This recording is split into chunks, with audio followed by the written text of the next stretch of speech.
एक 22 साल की जवान लड़की बिना कुछ सोचे समझे अपने बाप के बिस्तर पर जाकर सो जाती है। और जब उसका पिता काम से वापस घर लौटता है तो वह सीधा अपने कमरे में जाता है और देखता है कि उसकी जवान बेटी उसके कमरे में बिस्तर पर सोई हुई है। तो वो अपनी बेटी से पूछता है कि बेटी, तुम्हें क्या हुआ है? आज यहां तुम क्यों सो रही हो? तब वह लड़की बताती है कि पिताजी, आज मेरे सर में बहुत ज्यादा दर्द है और मुझे कुछ अजीब सा भी हो रहा है, इसीलिए आपके साथ सोना चाहती हूं। फिर उसके पिता खाना वगैरह खाकर अब उसके साथ लेट जाते हैं। और जब रात के तकरीब 12 बजता है तब उसकी बेटी धीरे धीरे करके अपने पिताजी के पास खिसक कर आती है और पिताजी के बदन पर हाथ फेरने लगती है। फिर इधर उधर अनचाही जगह पर वह टच करती है। तो उसके पिता इसकी इरादे को समझ जाते हैं कि ये क्या चाहती है। फिर इसके बाद वह बिल्कुल भूल जाता है कि वह अपनी बेटी के पास सोया हुआ है और इस तरीके से सोते हैं कि उसकी बेटी प्रेग्नेंट हो जाती है। और फिर इस बात की पता उसके गांव वालों को चलती है तो वो एक ऐसे खौफनाक प्लान बनाते हैं और वो ऐसा कुछ करते हैं जिसे देखने के बाद आपका रूह कांप जाएगी और आप सोचने पे मजबूर हो जाएंगे कि कैसे कैसे लोग हैं इस दुनिया में। तो दोस्तों, पूरी घटना क्या है चलिए जानते हैं। लेकिन उससे पहले अगर आपको हमारी मेहनत पसंद आती है तो चैनल को सब्सक्राइब और वीडियो को लाइक ज़रूर करिएगा। दोस्तों चलिए इस कहानी को विस्तार से समझते हैं। ये सच्ची कहानी मध्य प्रदेश के सागर जिले की है, जहां एक व्यक्ति मोहनलाल साधारण सी जिंदगी गुजार रहा था और उसके परिवार में केवल 3 बच्चे थे, 2 बेटी और 1 बेटा, जिनमें से सबसे बड़ी बेटी थी कोमल। उसकी उम्र लगभग 24 साल के आसपास थी और छोटी वाली बेटी की उम्र 21 साल के आसपास थी। और इसके अलावा एक सबसे छोटा बेटा भी था। और मोहनलाल की बीवी की 2 साल पहले ही किसी बीमारी के कारण उसकी मौत हो गई थी। फिर जब 6 महीने का वक्त गुजर जाता है तो एक दिन अचानक मोहनलाल के मन में ख्याल आता है ये, लेकिन दूसरी शादी भी वह अपने बच्चों की इजाजत के बगैर नहीं कर सकता था। तो इसलिए एक दिन वह अपनी बड़ी बेटी से जाकर इस बारे में बातचीत करता है और कहता है कि बेटी, तुम बताओ, दूसरी शादी करने के बारे में मैं सोच रहा हूं ताकि तुम लोगों की देखभाल अच्छे से हो सके। हालांकि उसके पिता का कुछ और ही इरादा था। इसलिए वो अपनी दूसरी शादी करना चाहता था, क्योंकि उसके अंदर कुछ कुछ करने का इरादा पनपता ही रहता था और वो किसी के साथ मजे करने के लिए हर बार सोचते रहता था। मगर वो अपनी बेटी को किसी भी तरह हाँ कहलवाना चाहता था कि वो शादी कर ले।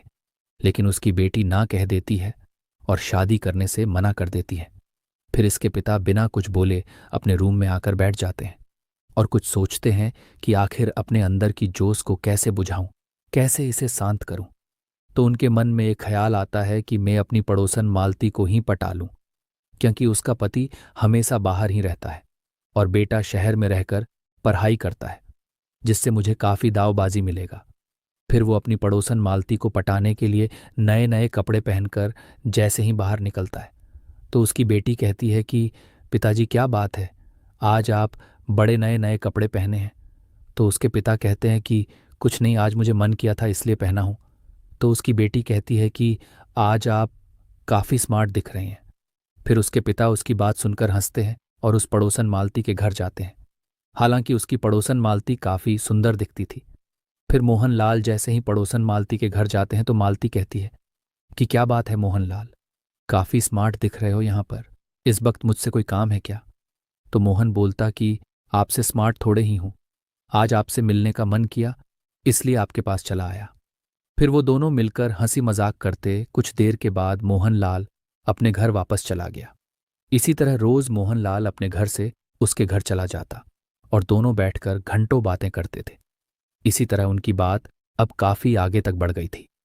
एक दिन मोहनलाल काफी रात को उस पड़ोसी मालती के घर गया तो मालती ने दरवाजा खोला और घर के अंदर घुसा लिया। फिर दरवाजा बंद करके वो दोनों अपने मजे की दुनिया में लग गए। फिर वो दोनों इतने जबरदस्त तरीके से घोड़छद्दी की रस्म निभा रहे थे कि कब सुबह हो गई उन्हें कुछ पता नहीं चला।